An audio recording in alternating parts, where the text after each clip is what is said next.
Well, hello, everybody. I'm Eva Melton, and I'm here today with my friend, colleague, Joseph Scrivner, and we're going to be doing a whole series specifically for clergy on racial and social justice training called Systemic Undertows. Systemic Undertows. We're going to look below the surface of today's social and racial climate. So I am here in Birmingham, Alabama. I'm a pastor, an author, as well as a social justice podcaster. And so I enjoy this work. You can find out more about me at evamelton.com. And Joe, if you take time to tell everybody who you are. Hello, my name is Joe Scrivner. I'm delighted to be with you and to partner with my friend Eva Melton for these discussions. And I hope that they are enriching and helpful for you. I am the Dean of Chapel at Stillman College, and I am also the pastor of Brown Memorial Presbyterian Church, both places right next door to one another in Tuscaloosa, Alabama. So I'm delighted to share with you. Awesome. Well, we're happy to be here. And so first I want to talk about, explaining what an undertow is and what we mean by systemic undertow. If you could think about being on a beach, standing on the shore at the beach and big waves coming and them crashing, and they seem separate, but they all are connected. But the force below the waves is what can cause someone to drown. The things that go undetected below the waters are called an undertow. And those are the things that lifeguards tell you, those things can cause you to drown because they pull you downward. They pull an actual swimmer downward. So if you could just think about that as we talk about social justice issues right here in America on today. And so, Joe, what I want to ask you is, how would you describe the current climate around race in America? That's a very difficult question. I think it's safe to say that we're in a time of reckoning, especially with the police killing of George Floyd at the very end of May. It seems that perhaps combined with the pandemic has heightened our awareness of social injustice, and people have responded tremendously all throughout the United States and all over the world. So it seems that we're at a point of reckoning, and that reckoning is going into the election. So it's a very important moment for us as a nation and as a society. And I pray that people will respond appropriately and conscientiously and think carefully about these issues. Awesome. Thank you. And so if we think about the death of Breonna Taylor, the murder of Breonna Taylor in March by law enforcement in Kentucky, if we stand back and look at the murder of Ahmaud Arbery in Georgia and George Floyd in May in Minnesota by policemen, those are kind of what I would call for this training, kind of like our waves rising and falling and our protests rising and falling. But below the surface of all of this is systemic issues that allow these to be tied together.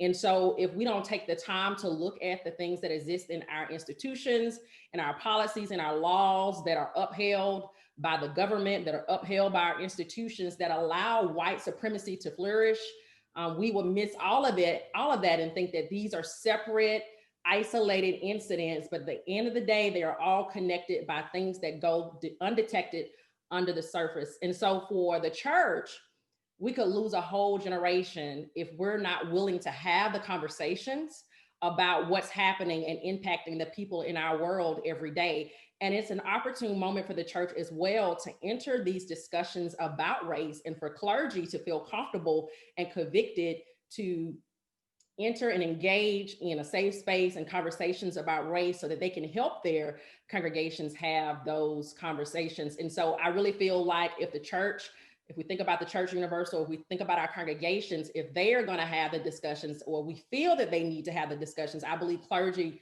must have some good understanding around racial and social justice issues. And so that is the whole purpose of this series that we're going to be going through. And so below the surface, when we talk about below the surface, we're talking about policies and practices that are embedded in our society and institutions that were intentionally planted and watered over time, and they support a dominant narrative. And so the problem with a dominant narrative is that they're most likely created by power structures They're often one-sided, slanted, very biased, and excludes the experiences of those who are not in some type of power. And if we think about the Old Testament prophets and even Jesus, they spoke against and always challenged the dominant narrative and introduced the subset that was often left out. And so if we think about the disinherited, the least of these, the poor, the widow, the fatherless, the orphans in the conversation, these groups were not really in that dominant narrative. And so the prophets literally came along and challenged that narrative and introduced those who were often left to the margins. And so that's what we mean when we talk about systemic undertows and dominant narratives. And so below the surface, below the surface of these police killings, and there are issues like redlining, mandatory minimums, qualified immunity, environmental regulations, and the war on drugs that need to be considered to see how we even got where we are today. And so we cannot talk about fair housing without talking about redlining. We cannot talk about the murder of Breonna Taylor by the police without talking about qualified immunity and no-knock warrants, and even the war on drugs.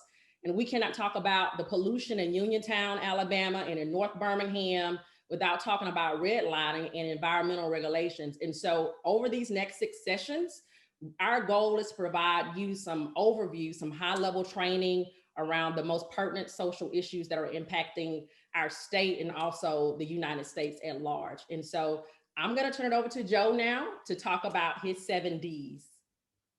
All right, well, thank you. And consistent with the idea of systemic undertows, often when we see crime in our cities and when we see challenging situations in various communities, we only look at the surface. We only look at what Eva describes as the waves. So I have 7 Ds that are examples of undertows, systemic undertows, that have played a significant role in what we see in our cities and what we see in problems that on the surface, they appear to be quote unquote Black problems, but they are actually problems created, I would argue, by our society at large. The first D is the word determined. And with that word, I want you to understand that city neighborhoods and suburbs were determined by people, past and present, concerned about race and class. The people living in our most difficult areas did not create those places. Most of them were created for segregation. Often when we think about quote unquote bad neighborhoods and high crime neighborhoods, again, we think simply about the people living there without thinking historically that in almost every case, those neighborhoods were created by city planners, and most of those places were planned during segregation, whether it be in the South or during de facto segregation in the North. So the first D is determined. The second D is deindustrialization. And that word refers to the fact that good paying jobs left our cities beginning in the 1950s and the 1960s. First, these jobs moved from the center of the cities to suburbs. Then they moved slowly but surely overseas with what we know as globalization. This loss of well-paying jobs in our cities has had a devastating impact on income, family, and education. So we need to remember that we had a significant shift with good-paying jobs leaving our cities, first for the suburbs, and then leaving the United States in many cases completely. So the second D is deindustrialization. The third D is departure. And this is a reference to whites and Blacks with middle class and upper class incomes left our cities right before and after desegregation. This departure, this leaving by people with better incomes, has created what I believe, and I think many social scientists would describe as unprecedented pockets of poverty and crime. In the past, you had some economic variation, some economic segregation in terms of integration, I should say, some economic integration of various types of income and family structure, all in the same neighborhood. You did not have a neighborhood that was completely dominated by lower income people versus another neighborhood that only had upper income people. But with the end of the civil rights movement and desegregation accompanying that, And right after that, you have the departure of whites and blacks. And this is related to the development of suburbs, which happened, a lot of it happened right after World War II. The building of interstates and all of those things are interrelated. So the third D is departure. The fourth D is drugs. Highly addictive drugs entered our cities and communities from the 1960s to our present time. This relates to heroin and then cocaine and then crack cocaine, a lot of it in the 50s and 60s, a lot of it with and after the Vietnam War, and then cocaine in the 70s and 80s. And those of us who are a little older remember some of the movies and all of the media coverage about cocaine and crack cocaine. So we had a new element, and all of this happens simultaneously as we have desegregation, as we have people leaving our cities, as we have deindustrialization, we also have the entrance of drugs. And so, with the entrance of drugs, in response, our government chose an aggressive policing and imprisonment strategy instead of a treatment and rehabilitation approach. Basically, our government decided primarily to jail people, to criminalize drug possession, not just drug selling, but just even drug possession. And so we had a tremendous escalation of aggressive policing and an escalation of imprisonment with the entrance of drugs, again, from the 1960s until the present. That leads to our fifth D, detainment.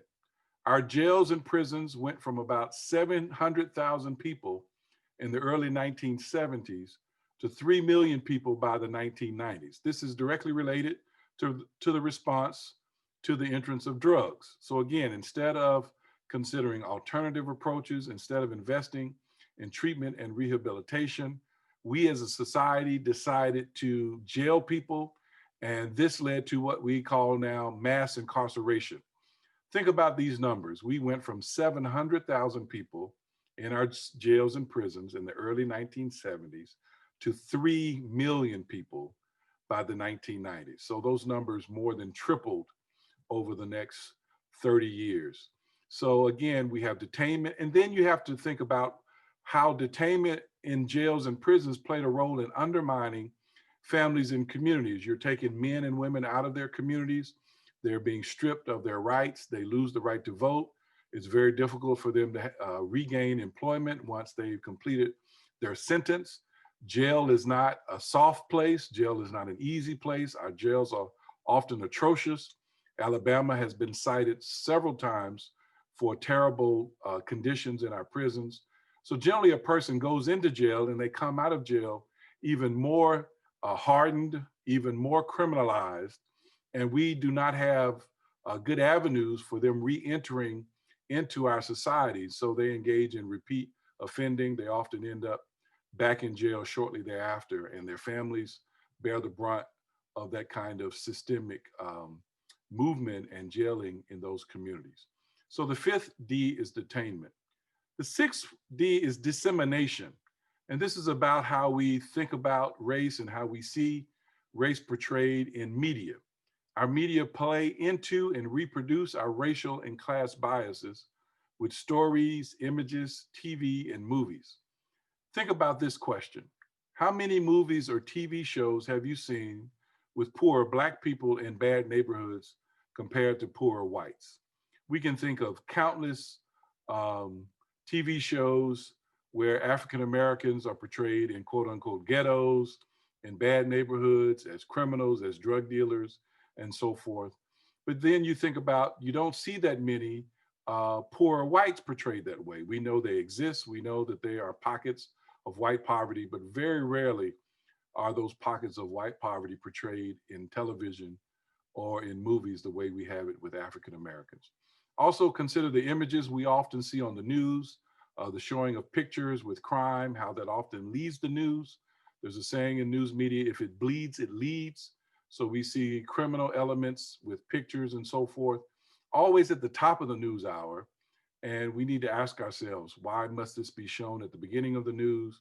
And why do we have to see images of people, especially if they've been arrested? So this is just something for you to think about in terms of, we live in a society with racial prejudice, and then that prejudice and those biases often reinforced through the dissemination of images and storylines. The last D is demarcation. All of these factors have played a role in creating racial stigma for Black and brown people. These African Americans and Latinos are marked off, demarcated, marked off as off limits and as beyond help. And often we as a society and individuals within a society, if we don't think about these systemic undertows, we will end up thinking the problem is them and not us. But I want to suggest to you, along with the points that Eva has made, that really this is larger than something that's their problem, something that's within them. And I would contend that this is more an issue about us and where we are as a society and the decisions we have made as a society. So those are my 7 Ds as examples of systemic undertows to understand what has transpired in our cities and in our communities since the 1960s. All right, for a larger context on the 7 Ds, I recommend 2 books. Many books are obviously important, but 2 books in particular. One is called The Condemnation of Blackness by Khalil Gibran Muhammad. You want to get the latest edition with the new preface. And this is a book about how race played a role in criminalizing African Americans early in the 20th century, both in the South and in the North. So the issues that we see now with police and crime, these are not new issues. They've been going on since the end of the Civil War. And Khalil Gibran Muhammad describes those things very persuasively in a book called The Condemnation of Blackness. In particular, he talks about the difference between how police and society respond to white crime when we had immigrant crime in our cities with immigration in the early 20th century, and how our response to white crime, Irish and so forth, was very different from our response to quote unquote Black crime. So I strongly recommend The Condemnation of Blackness with the new preface. The other book is Coming Apart by Charles Murray. Charles Murray is a white author and a conservative and controversial author. He co-authored a book about race and IQ. So I mention his book because he's controversial and he's conservative. He has a book called Coming Apart. The subtitle is The State of White America, 1960 to 2010. The important thing for me, I think, about this book is that he chronicles, he's one source for chronicling how whites are starting to have breakdown in family and drug addiction and unemployment and so forth. And so the point I take away from this book, it may not be his point, but the point I take away from it is that when whites find themselves in a position that's similar to the historic place of Blacks and Latinos, then we start seeing some of the same quote unquote dysfunction that we've seen with people of color. And that tells me that it's not about the people, it's about the situation and the conditions. So this book is Coming Apart, The State of White America, 1960 to 2010. I recommend these books. Go out and get them and read them right away. Awesome, awesome. And so what I wanted to take a moment to talk about before we go is that ministry takes place in a context of time and space. It takes place in a context of time and space. And so for those of you who are listening, I really want you to think about your internal context and what I would call your external context. And so internally, I mean your congregants, the active participants in worship, they're involved in corporate worship and the programming of the church. They take active involvement. So kind of that internal congregation. And externally, I want you to think about the community that your church serves. So which for the most part, it could be where you're physically located, but where do you focus your outreach? And so I want to leave you with 2 things to ponder until you get to this next episode that we're going to release. 2 things to ponder. In your ministry context, are discussions about the race and the social justice issues that are happening right now in 2020 naturally showing up in your programming, naturally showing up in your discussions? And so if the answer is no, I want to ask you, are these discussions encouraged? And if they are coming up, is there a certain generation initiating these conversations? And are they allowed to happen freely? Is there some type of framework around the discussion? And so these are things I really believe pastors and clergy and congregations really need to be thinking about when it comes to those internal dialogues. The next question I want to leave you with is, imagine you were sitting somewhere, maybe in a coffee shop or on a park bench, and maybe on one side of the coffee shop, your most vocal congregants are in there having coffee together. And on the other side, people who represent the community that you serve, so your external context, and both groups not interacting with each other, having the conversation about the current social justice issues and racial tensions in the United States right now and across the world, and the protests. They were having these conversations, and you were sitting in the middle of them, and you could eavesdrop and hear them. What those conversations, are they similar? Are they different? Are the people in the community that you serve as a church family, as a congregation, is their dialogue different from the type of dialogue that you would be hearing internally with your most vocal congregants? And so that's something I want to leave with you. And if, depending on what your answer is, how do you process that? How do you process that if that conversation is different? How do you process that this is the community that you're serving, especially if you're not having the dialogues internally right now? Because we know the dialogues are happening, whether we're allowing them in our context or not, in our programming, in our Bible studies, in our education programming, in our sermons, whether we're allowing these conversations to naturally come up, we know these conversations are being had even outside of our congregations. And so this is something that I really believe the church is an opportune moment for us to step inside of these conversations and help these things to be processed and make sure that we are allowing a view that God will be pleased with. So I honestly believe, and I think that God is on the side of justice, and we have to find ways to communicate that to our congregants. And so, Joe, do you have anything else that you wanted to add before we wrapped up this episode? No, I think the idea of describing these things as systemic undertows is very helpful. And I think it's very important for us to look beyond the surface, to look beneath the surface, and to look at history and context and laws so that we can understand why we are in the situation we're in and why things are the way they are. Awesome. And so if you're listening, and if Joe or I said anything that you have questions about, we invite you to reach out to us. You can find me on Facebook as Eva Melton, or as well, you can go to evamelton.com and submit a question that way. Joe, do you want to remind them how to find you? Yeah, I'm on Facebook too as Joe Scrivner Sr. Well, that's the dash, in the webpage, but just Joseph F. Scrivner. And that's a good way to reach me. If you message me, then I can give you email and phone number, anything else you need. Awesome. Well, everybody have a good day. Another episode is coming up soon. Thank you.